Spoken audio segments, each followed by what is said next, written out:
Joining me now in the studio, as he does on every parliamentary sitting day, our political editor, Andrew Clennell. Let's start with New South Wales, the big news, Andrew, and the big takeouts of it. What do you make of it this Monday after a big weekend in New South Wales politics? Well, there's a bit to unpack. Let's talk about this New South Wales election result from Saturday. A lot of fallout for the Liberal Party. I can reveal this afternoon former Attorney-General Mark Speakman is today considering taking a run for the leadership and would most likely be favourite to be the new opposition leader if he ran. In a statement to Sky News and other outlets, Mark Speakman says, "I'm looking forward to discussions with my colleagues to ensure that we have a strong, refreshed and energised team ready to hold the government accountable. I'll have more to say shortly." Sounds like he's running, doesn't it? One consideration for Speakman has been whether or not he would want to run for the federal seat of Cook once Scott Morrison retires, as is expected this year. And former Trade Minister Alistair Henskins, who we had on Sunday Agenda yesterday, is another possible contender. This is after Matt Keane, the moderate factional power broker and former Treasurer, ruled himself out on Sunday afternoon. He's being speculated on as a candidate for the federal seat of Bradfield once Paul Fletcher retires. But I was told this morning in no uncertain terms that Fletcher is going nowhere.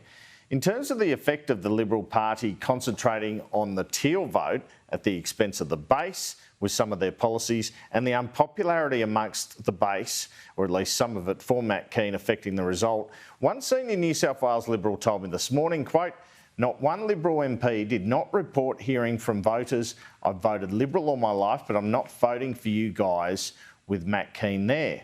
This MP said, quote, "He's toxic with our base." Well, Matt Keane, he's happy to serve on the front bench, but I think he wants a bit of time away from this sort of heat. In terms of the National Party, I'm told Paul Toole may face a challenge for the leadership from Adam Marshall.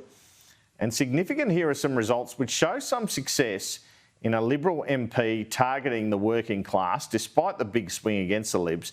Mark Taylor in Winston Hills, in many parts of the electorate, suffered a big swing against him. He's only just in front.